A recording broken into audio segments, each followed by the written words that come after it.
Hello and welcome to Springboard, your virtual university.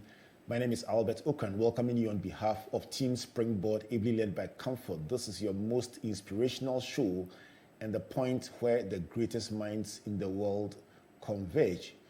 Your virtual university is brought to you by the Springboard Roadshow Foundation and proudly sponsored by MTN Pulse, Just Be, the Enterprise Group, Enterprise Your Advantage, UMB Bank, celebrating 50 years in banking, and the Central University Ghana's premier Christian private university. Our media partners are the Multimedia Group and the Graphic Communications Group. Last week, we began a very enthralling discussion with my friend and brother George Andah, breaking down the story of his life. And if you missed it, please go to my YouTube channel, Albert Ocran, and also on my Joy Online, and find out what George shared about his life. And by the way, if you don't know George Andah, where have you been? George is the former Member of Parliament for Ewutu Senya West and Deputy Minister of Communications. In the first episode last week, George shared about why he wrote, who he wrote for, his mission in life, childhood experience and how they helped form his values in life, being a bellboy and how it implanted punctuality into his mind, two different social events he organized with Kojo and how both went and the lessons from it. George shared about moving from one place to another and the underpinning, what is the assumptions that underpin that experience, or the thinking, philosophy that drives that particular approach to life. And then also the fact that he invests in succession, among other things. Today, I want to find out a bit more about George, and particularly his decision to move from the corporate life into the political life. But I owe it to you to get a bit more into his corporate life. So let's start with what you call the corporate jungle. George, welcome to Springboard again. Thank you very much, and thank you to your viewers and is it listeners as well, right? Yeah, that's correct. Yeah. So George, let's continue from where we left off last week. And the word jungle has only one connotation: dog by dog. It's not easy. Isn't that tough in the corporate world? Well, I think it depends on what you want to achieve and what you're bringing to the table. And the fact that you're trying to stand out from, for use of a better expression, from the crowd. You don't want to be like everybody else. You want to make a difference. You want to be noticed. You want to be the one that is picked and given the next opportunity to grow within that organization. And you have to work with and through people. And sometimes when that is noticed, there may be an attempt to sort of bring you down. I mean, the pull him down thing is rife in certain organizations, and you need to be able to work with and through people to be able to stand out from all these challenges. But I think the reason why I used jungle was that despite the fact that there are a lot of challenges, there are also a lot of rich, untapped opportunities that lie in the jungle. And if you have the right network, if you have the right resources, you have the right determination, you'll be able to tap into those opportunities and harness those opportunities as well. So it's not just the negative side of the jungle, but there's also a positive side of the jungle. Let me talk about the passion that characterized your work. I mean, almost to a fault, almost everyone who wrote about you mentioned the famous yellow beard and the fact that you were, in your days at MTN, you were so sold out on the brand that probably when we had Springboard, no one was allowed to come anywhere near in the whole town. Everything had to be yellow anywhere near the vicinity. And the reaction, if there was a variance or deviation, George, it was almost brutal. You were extremely passionate about the brand you represented. And I still will not forget the day Kafri said, You are talking about yellow beard. Can you imagine that George actually did a yellow Father Christmas? And my children have not forgiven him till today. That was Kafu Day telling me about the extent to which you went with your yellow. I mean, tell me about the passion with which you pursue your work, or you hold on to a brand. Tell me about that one. So, I think that those seeds were planted in me by Frank Damali. I remember FCD. And I'm sure those that worked at Guinness at that time will remember I think we had a Christmas party at Guinness, the first, when I just joined Guinness, and there was a cultural troupe that had been brought to entertain the staff.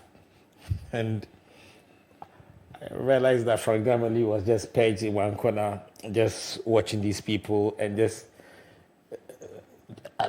looking at them. So some of us went round to go and talk to him.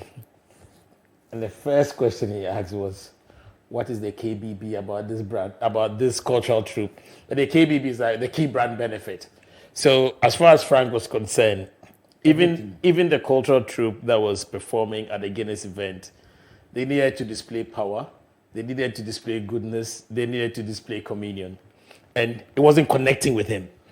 So he was, in his mind, he was like, why is it that we are doing this activity? You brought in a cultural troupe, whatever songs they are singing are not connecting, whatever dance they are doing is not energetic, is not showing the power, is not bringing out the best in them. So, and he kept on asking these kind of questions every time that you wanted to do something. He would ask you, if the money was yours, would you spend it this way? And so I picked up some of these things from FCD, and I was like, whatever we do, when the people that we are trying to touch, they leave, what is a wow effect? What are we doing that's going to wow them? What are they going to talk about this experience that this brand gave to me? And I guess that's why my team and I try to do things the way that we did. I'll tell you a story about this, apart from the yellow beer thing. I think it was one of the Christmas concerts. And at the last minute, like normally, so we do the rehearsals and everything. So all our concerts will be scripted. And I mean, I will know what is going to happen from what time to what time. Or those of us that are part of the production will know what is going to happen. And so if something is going wrong, we would see, and then maybe we'll communicate with each other that that's feeling with this one. At the last minute, JW Ambly said he would love to perform for free. Okay, and he was involved in this Takrady concert, and it was, at that time it had just started. It was quite exciting, using the masquerades and stuff like that. Carnival, yeah. So all of us in the team were like, why not? And he had offered to perform for free. So unfortunately, I think he came for the rehearsal late. So he did his bit. Then on the show itself, he came, did his bit, and then all of a sudden, he surprised us. He brought these masqueraders onto the stage. And everybody was like, wow, it was exciting. Then the masqueraders, apparently they had a show in Takrady the week before or the day before. And it was a competitor brand that had sponsored. It was Tigo that had sponsored. So they had Tigo written behind their costumes, but they came with their front.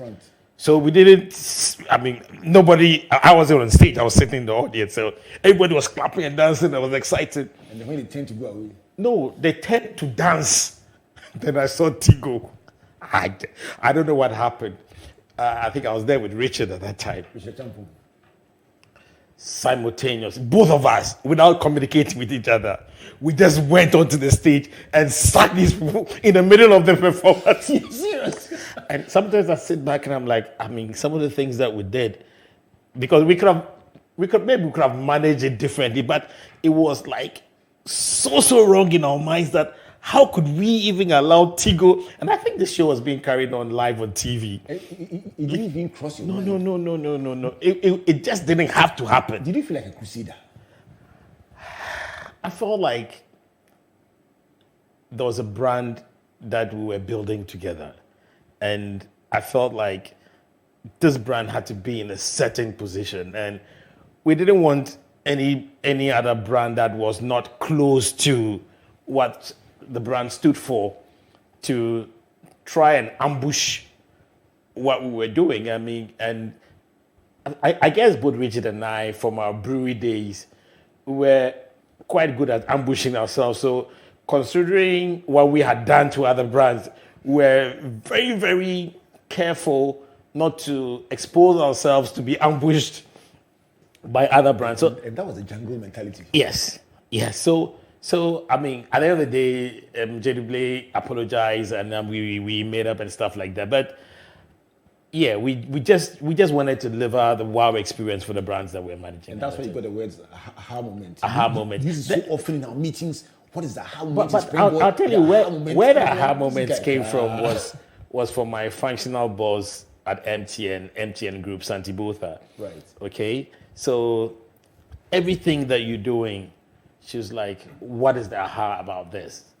And then you have to think that, because it's like, you're not doing this thing for it to be a generic execution. There must be something that is a wow factor. So what is the aha moment? And yes, that's where I picked that one also from, coupled with what Frank Dameli kept on saying, that it had to be on brand every time. Everything that we had to do, every execution had to be on brand. Frank Dameli would tell you that this ruthless focus on brand building and revenue generating. Okay, everything else is secondary. But if the activity focus on building the brand or generating revenue. And generating revenue. You know what? Some of these foundations you've laid remain in the organizations you've worked in even after you've left.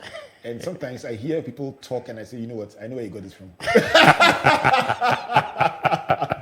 Yeah. Let me take one more story on the company before we go to with all this why politics. And let me take the story, as you can tell, the story as told by Kwame Sevakan at the launch of that famous battle involving Wata between the Guinness brand and the Castle Milk Stout. That story was so compelling. I found myself still on the edge of my seat and seeing, and the worst part was that Gadilai was still right in front of me. I look at him and I say, hey, we are saying, tell me about that story. Okay, so the late Bill Kwanzaa and I worked with Gadilai. So I'll say that we were trained by Gadilai. So I was the account director at that time, and Bill was my account manager. So we were working on the same brands, and I mean, we gelled very, very well.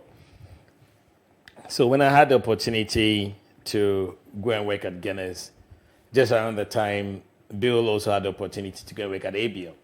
So we're friends, but we became friends that were managing competitor brands in the market.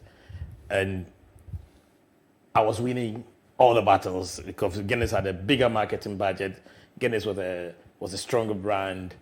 And so I was winning. And Frank Damale used to tell me that in your life as a marketer, you need to make sure that you kill at least 2 brands. And in everything I was saying, when he was referring to killing brands, he meant your competitor brand. It wasn't about killing your brand. So Guinness Foreign Extra Stout was doing very, very well at the time. And we're growing the brand. And there had been a lot of attempts to get brands to compete with Guinness Foreign Extra Stout. And somehow we had succeeded in protecting the Guinness brand all the time.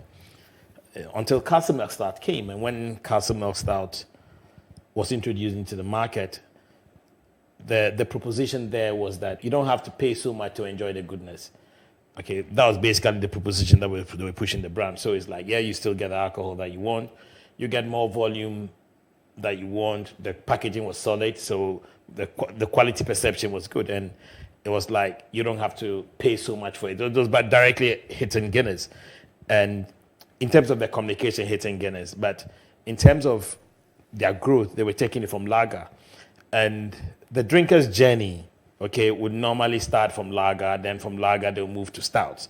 So we realized that if Castle Milk Stout was taking share from lager, the future growth of Guinness was going to be affected. And so we had to put out a fighter brand to sort of protect the Guinness drinker, the available Guinness drinkers, those that were getting into the drinker's journey for Guinness. And so we developed Guinness Extra Smooth. In the blind tasting, it was solid liquid. It wasn't supposed to be for the Guinness drinker. And so we had to make sure that everything that the Guinness drinker adored was not being compromised with Guinness Foreign Extra Smooth, with Guinness Extra Smooth. So the volume was more, the challenge was less, it was less challenging.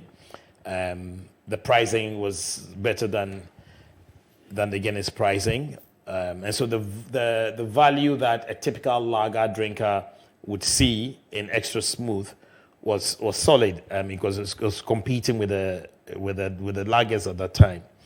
And so we started hitting Castle Milk Stout, and Castle Milk Stout started declining. And so we're very happy. Then Castle Milk Stout developed this fantastic ad that basically suggested that Guinness Extra Smooth was the leftover of Guinness that was diluted.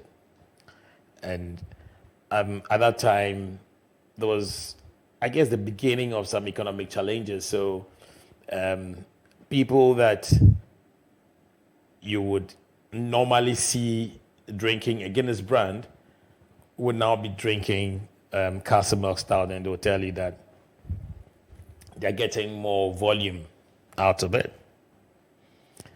And they started hitting Guinness Extra Smooth. We did some work on the brand, and then it started stabilizing. But this water advert, it affected the quality perception. It affected the value that we're putting out in the market. And try as much as we did, that perception was still there, and the growth had stagnated. So we decided that probably the best way to recover was to get those that had produced, the key actors of those that had produced the Castle Milk Stout ad, to come home and re-endorse Extra Smooth. And this was a concept that was approved all the way up to Dublin. I mean, the brand owners approved the concept. And I personally knew that some of those that had been involved in the Castle Milk Stout ad were Guinness adorers. And so I didn't think it was going to be a challenge to get them to switch and come back home. And good friends of yours as well. Very good friend of mine. So we sat down, Frank Damale, myself, Mrs. D, the production team. We flew in the production team. We briefed those that we had identified, including Kwame Sifaka, my good friend. And Kwame's first reaction was like, oh, this is a good idea. So I was very, very calm, and I was very, very confident that I was going to give Bill the shocker of his life. Then I think the day before the production, or the day before I was supposed to go on set, Frank called me and asked me whether I had paid Kwame and his people and the rest of the cast. And I said no. Yeah, he had his misgivings. No, he didn't have his misgivings, but I think that because Frank will hardly ever ask you to pay before the execution. So I found it to be strange why Frank would be expecting me to pay them before. But I guess that, well, they say what an old man sees from the top of the tree, the child that is on the ground. The old man sees on the ground. What the old man sees on the ground, the child on top of the tree would not see. And in his wisdom and experience, he's like, go and pay them. So the check was released. I met up with Kwame And Kwame was like, I should wait. When he comes on set, he would take the money. And it was supposed to be the next day, the crew had come in, everything. He had the script, everything. And then I started feeling a bit uncomfortable. And I was like, why? Take the money. He's like, wait, when I come on set. And I called Frank Damali. We had a three-way call with Mrs. D, Mrs. Dua, Nokodua. And Frank said, double the money. And at that time, the Guinness budget was much, much bigger than the Castle Melstad budget. So I knew that the financial consideration or the offer for financial consideration that we gave to Kwame was much better than what Guinness was doing. And I also knew that he was more of a Guinness drinker than a Castle Melstad drinker at that time. That was my understanding. So Frank was like, double the money. So I went to see Kwame and I was like, I've just spoken to my boss. We're going to double the money. Kwame started scratching his head. That he's like, he's going to make a few calls and come. So about 2 minutes he came back. He's like, okay, but he won't take the money. Even the check, the initial check, he won't take it now when he comes on set. I called Frank that I'm not feeling comfortable with the way Kwame doesn't want to take the money. He said, triple it. Triple the amount. So told Kwame that we're tripling the amount of money that we're giving you for this campaign. And Kwame said, okay, cool. But he still would not take the money on set. So I'm like, cool. Then I went back to the office and sat with Frank, and Frank was like, we should look at a plan B, just in case something goes wrong. So we did the second script. And at call time, the call time was, I think, about 6 o'clock in the morning. Kwame's phone was off. And it was very, very unlike Kwame for his phone to be off at that time. We waited till like 7, still his phone was off. 8, still his phone was off. So I went to see Frank and Mrs. D. We're like kicking the plan B, so we had to call the second set of actors or celebrities that we're going to use for the advert. But I felt very, very embarrassed because everything that we're doing on Guinness Extra Smooth, Ghana was the first market in the world that was rolling it out. So all the other markets were watching us, and this was a bit of a dip as far as sharing our learning experience was going to be concerned. We did the advert. It didn't do as well as we expected it to do. And yes, Kwame didn't do the advert. So as at the time that we launched, Kwame he still not told me why he didn't do the advert. But I suspected that it was a bit of a challenge for him, having endorsed one brand, to then come back and say that, okay, what I said to you yesterday about this brand was not all that great, but this is at the book launch, he told you, and he said he was telling you for the first time. Yes. Why he didn't take the money. Yeah, but I suspected that that's what. It was a principled stand. Well, I guess I would have done the same thing. What would you have done? I guess I would have done the same thing, okay? But for me, at that time, it was, it wasn't just about the head, but I think he could have been open to me at that time and told me that I wouldn't do it. Or I can't do it. A lot, so you have to think about it. Yes, but I think that the relationship that I had with him at that time, I would have expected him to open up and tell me that, George. Also, he told you finally at the book launch, but let me push on to something that caught, for me, the highest point at the book launch that day. He says, as a result of the pain of realizing that a whole global launch pioneering from Ghana, had fallen flat on the face and the brand had to be killed. You didn't talk to him for 10 years. Well, I wasn't cool with him. I mean, I would say... You didn't talk to him for 10 years. I'm sure I would say hello to him, but I wasn't cool. Since you were nice to his wife, you didn't talk to him. Yeah. I work with Barbara at MTN, but the relationship between Kwame and I dipped. It dipped for a while. How far do you carry this passion?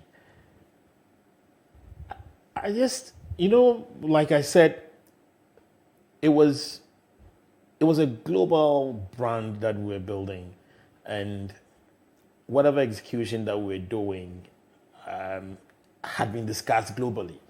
So for me, I think personally at that time, I felt like I probably didn't do my due diligence. I probably didn't pick the right person that would have worked with us from day one to the end.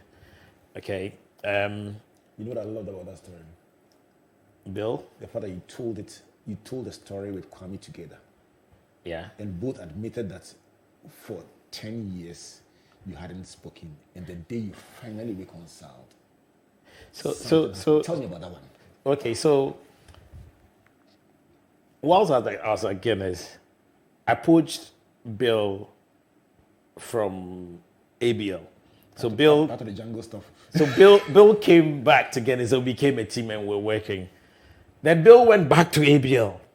So it was like, okay, so he has come to see what you're doing and he's gone back.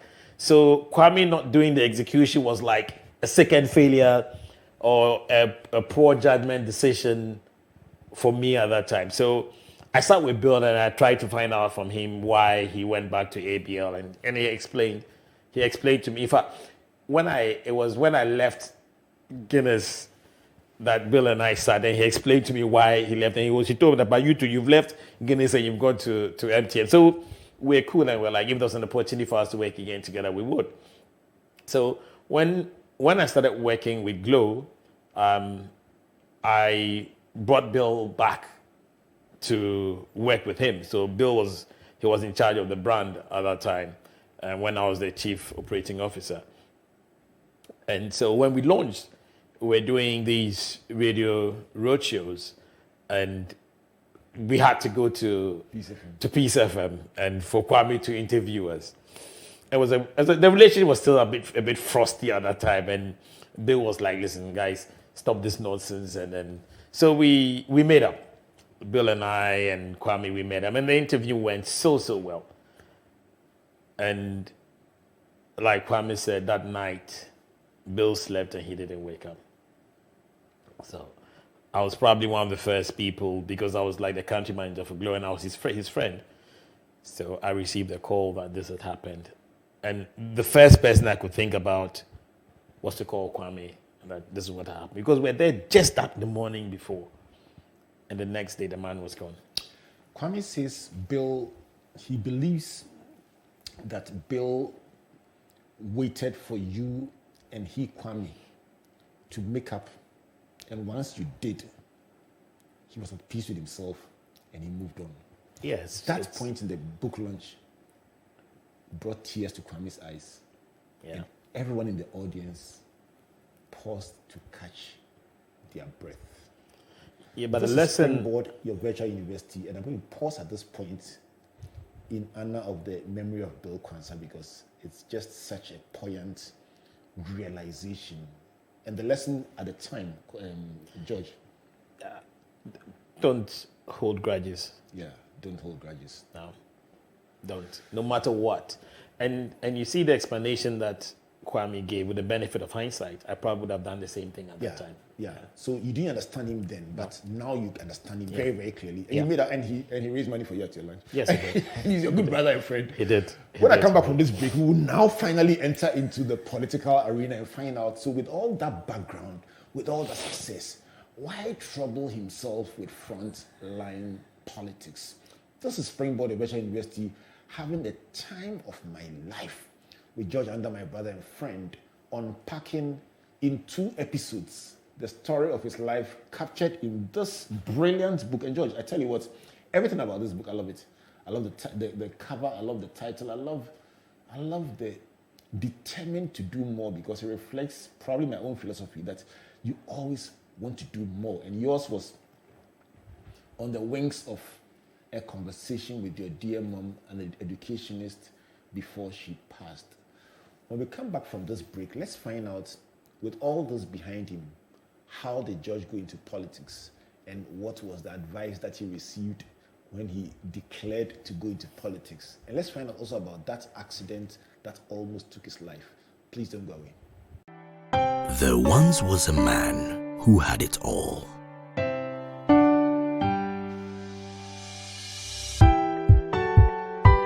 He had skill, he had charisma.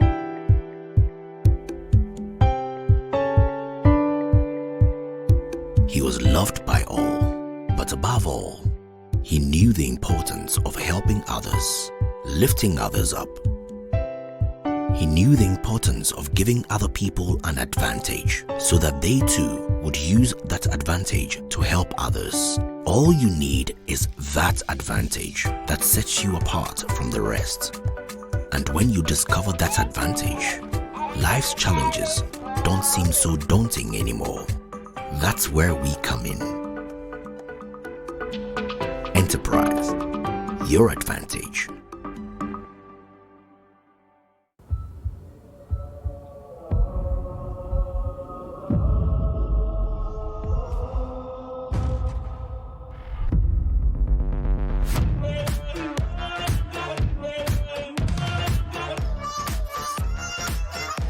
Some of that, some of this, some of that. Give me some of that, some of this, some of that.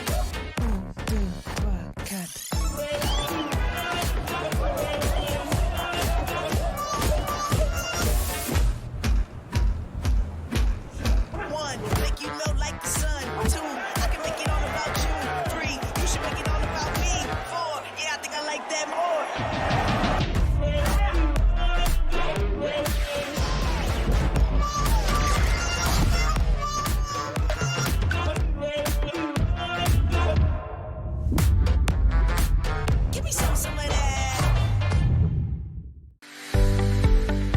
UMB was established in 1972 as the premier bank for the corporate and private sector in Ghana.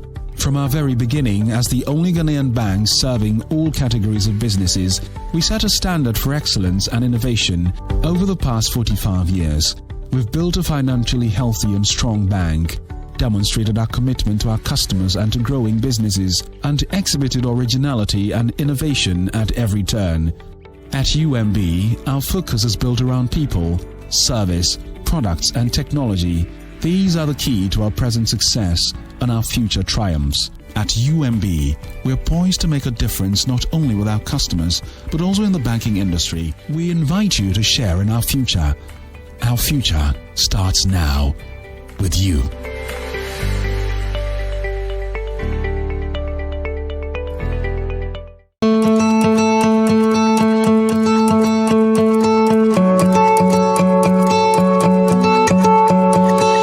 Central University, we are not just giving theoretical knowledge, but also real-life practical immersion.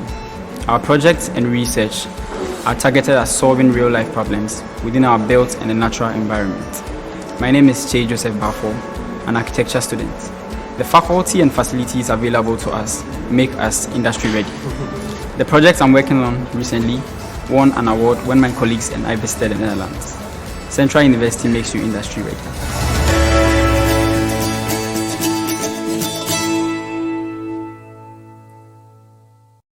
Welcome back to Springboard, a virtual university brought to you by the Springboard Roadshow Foundation in partnership with MTN Pulse, the Enterprise Group, UMB Bank, and Central University, with media support from the Multimedia Group and the Graphic Communications Group. Just a reminder, on Tuesday, pick up the graphic business, open page 18 and download the story of George Andah. But even better, get this book, Determined to Do More. The mission is possible. I think it's an unputdownable read.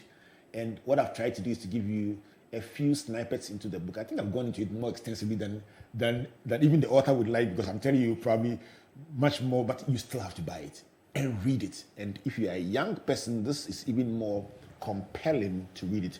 In this second episode, George has been telling us about the corporate jungle, telling us about passion and jumping onto the stage with Richard at some point. George, I can understand, but Richard tended to be quieter but very deadly when it comes to protecting the brand. Richard is worse than I am. I know. Hello to Richard. He's in East Africa now, correct? Yes, Right.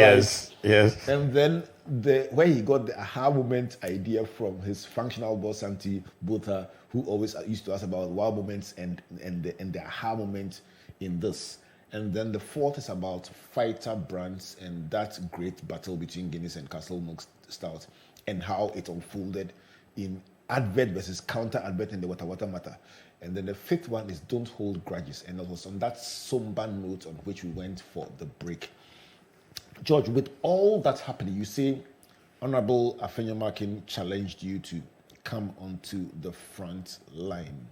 But an unnamed individual wrote what has probably become a thesis about the fear people have about frontline politics. I'm going to take time and, as Honorable Kojo Oponkroma did on the day, read what the person said to you and ask you why, after all this, you still went into politics. George Andah writes that as deputy minister, my primary duty was to serve the country, make sure that I supported my boss succeed.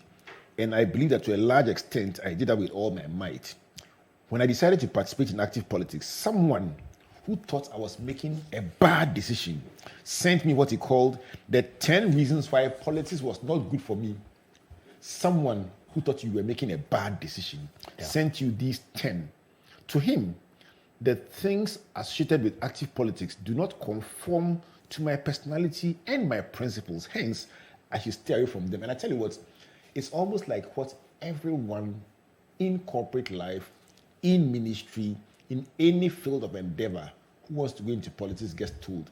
What your person, friend, or advisor, however, did was catalog them in 10 deadly sins. 1, nobody has your interests. 2, everyone is chasing their own interests. 3, dealing with politicians is like sleeping with tigers. You must have your eyes wide open. I was wondering what the person was thinking when he wrote that. 4, in any political equation, there's always someone being used. And if you can't find one, then it's you. 5, serving politicians is like a bandage on a wound. Once the wound is healed, your own usefulness ends. Politicians don't recognize and reward value. They recognize their own needs, and you are only as useful as the lifespan of their need for you. Number 6, in politics, never will more than the bereaved. They will get the reward while you inherit their enemies. Number 7, in politics, in any event, if other interests conflict with your interests and you have to choose, always choose yours. 8, never cross oceans for politicians. You will drown, and the best they will do is give a benevolent speech at your funeral, lie to your widow and children, and eat their food. Politicians will never cross the streets for their foot soldiers. 9, above all, family and health are things you should never use to attack a man. Politics is never that serious. That one I learned from Vincent Assisi. He said politics, he said we take them too seriously. And that is not serious. It's just all a game. I was shocked. And he said it with such a calm demeanor. And the 10th is that, lastly, to all the youth, it's too risky to sacrifice your career, health, personal character, social capital, and integrity in pursuit of short-term and temporary rewards offered by politicians, unless, of course, you are the one in control and have a long-term game plan. Since you made me read the paragraph before, let me read the paragraph after. As much as I understood the sentiments he raises in the above pointers, the question I asked myself was, if not me, then who? Let's start from there, George. If not me, then who? What was your driver? Was it a pull factor or a push factor? So, like I said before, Honorable Afenyomarkin, anytime there was a statement or an action by Occupy Ghana, we would talk about it, and he would keep on asking me, why do you want to be on the fence and challenge or criticize, and you should be part of those that are fighting for the change that we all wanted to see. And these 10 deadly sins, I guess anybody can identify with, and it probably would not be just about, it will probably not be just within the vocation of politics to some extent. Some of them will play even in corporate, but it's a bit more pronounced in the vocation of politics. And if you are not part of those that are going to change the game and be a testimony for people to see the positive sides of hard work, humility, and honesty, and you're going to be running away, then that is not about determined to do more. If you believe in being determined to do more, then there should be times that you should be able to go out of your comfort zone and still do more within the parameters that you have. So you got a chance to serve your people as member of parliament. How big? I read in the book The Antecedents where you talk very proudly about the history of your family and Senior Breku and Senior constituency and how much it means to your whole family. How big was it for you to be the chosen member of parliament for your area? This was a big honor. And one of the exciting things for me was when I had to take a back seat from Occupy Ghana at that time, because Occupy Ghana was supposed to be a political organization but non-partisan. And of course, once I was showing my head that I was going to run in a partisan way, I had to take a back seat. He writes about their total shock and disappointment, but at the same time, their threat or encouragement that when you go, be different. Yes. So that was, I guess it was more of an encouragement for me. Yeah. But knowing that your peers had the stake waiting to hit you whenever they thought that you were off. I mean, so there were times that I had to fiercely defend things that we were doing at that time. Even the Occupy Ghana itself didn't agree. And how different is being in public life from being in corporate life? I read something in your book that you said when you are in public office, I mean, in your corporate life, you talk about being no nonsense and you can't handle people as slow. But when you went into public life, you learned to move a bit more slowly and take people with you. Do you find that public life will change you?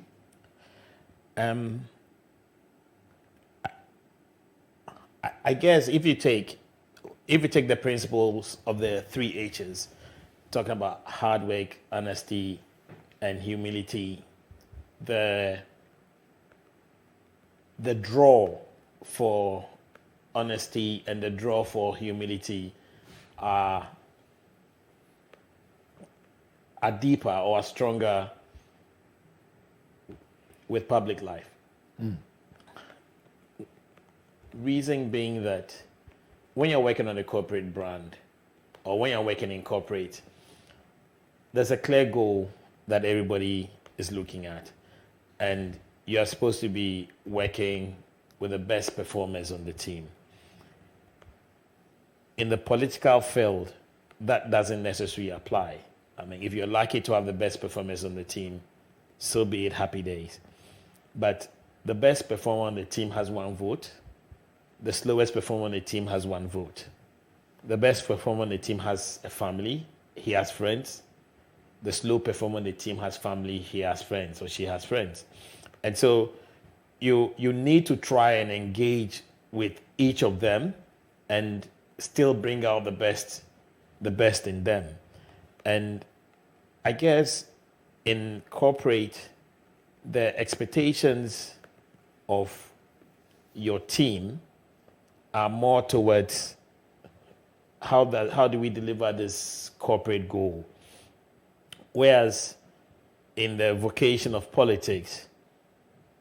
So when the goal is delivered, what's in it for me? Excellent. Okay.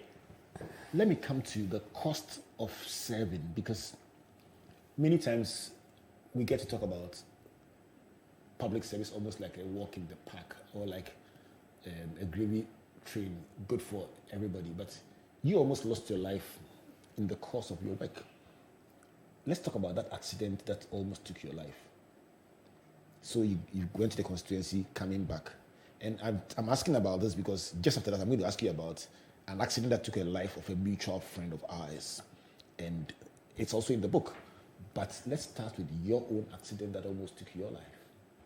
What Okay. happened? So there was an invitation to attend a constituency executive meeting. And as a member of parliament, I was a member of the constituency executive committee. So we left home in the morning. And there was a lot of traffic on the Kaswa Road. So one of the members of my team, Kojope, who was sitting beside me in the car, said we should use the bypass, the dirt road. And we all agreed. And it was a Saturday morning. I think I'd had a very heavy week. So I had reclined my seat. I mean, everybody was in seatbelt. My security detail bright was in front. The driver Atta was driving. Kojope and I were at the back. And there was some swerving, and all of a sudden I felt a big bang, and that was it. The next moment I realized I was in the back of an abubuya, and my head was on Bright's lap, and I could feel some very severe pain in my leg. And I asked Bright what was going on, and he's like, we're involved in an accident. So I was in and out of consciousness at that time, and whenever I regained consciousness, in fact, for me it was like I would sleep, or I mean, like I'll just lose control of what was happening. Then I'll get back, get some energy. So I took my phone at that time and tried to call, and the sun was shining right, so you couldn't even see the contacts on my phone. So I told Bright to make a few calls, and I think the DC then at that time also made a few calls. So they got in touch with my wife. They got in touch with Kobe. Kobe called Kojo upon Nkrumah, and I think that at that time there was a cabinet retreat. So Kojo informed the president, and they arranged for me to be airlifted. Because I was sent to St. Gregory for first aid, and apparently my situation was deteriorating. I was losing blood, going in and out of consciousness. So yes, I was airlifted to 37. But let me give it something that I didn't put in the book. So whilst I was at St. Gregory, Kobe and my cousin Mr. T and Santi, my brother-in-law Jingo and Co came around, and per Kobe's narration, Mr. T, who's supposed to be a strong person in the family, I mean, he's a backbone. He makes everything happening. He's a strong person. Gerardo said, watch it. Kobe said he was looking for Mr. T. He couldn't find him. Apparently, Mr. T had gone to some corner in the hospital and he was crying. So Kobe, everybody thought that, listen, I will not be able to make it. So Kobe told Mr. T that they should come around me. And at that time, I'd come out of consciousness. So, and I was looking for my phone. And I think I saw Santi holding my phone at that time. So when Mr. T came around, I beckoned him to come close, and I told him that Santi has my phone, so he should collect the phone from... I'm sure you said, and you're correct. From Santi. Then all of a sudden, Mr. T got some energy. So he said that he felt like I had gone. But when I gave him that order, he knew that my mind was sharp. So anyway, he executed that perfectly. He managed to get a phone from Santi, and he kept the phone for me. We got to 37. Uncle Kwamna Bartels, my godfather, came there. The doctors were good, did all the tests, and then took me into surgery that night. And I was in intensive care for, I think, a day, and then they brought me back to the ward.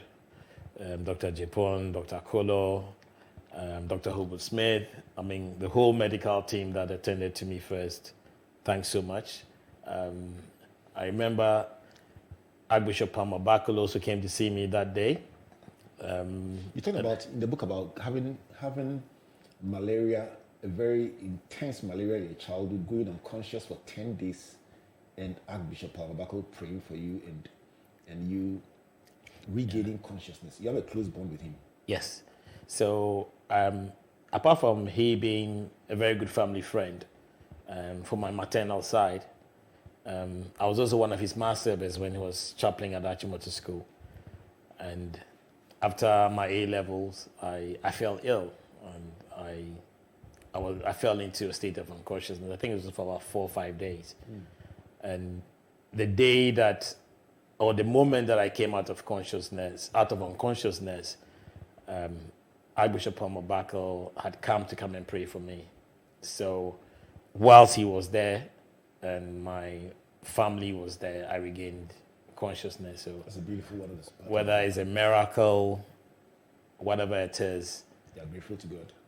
I'm grateful to God. And at that time, I knew that my mission wasn't accomplished yet. Before we sign off, let me ask about George Ampuma, very close friend of both of us, the late George Ampuma Pozu.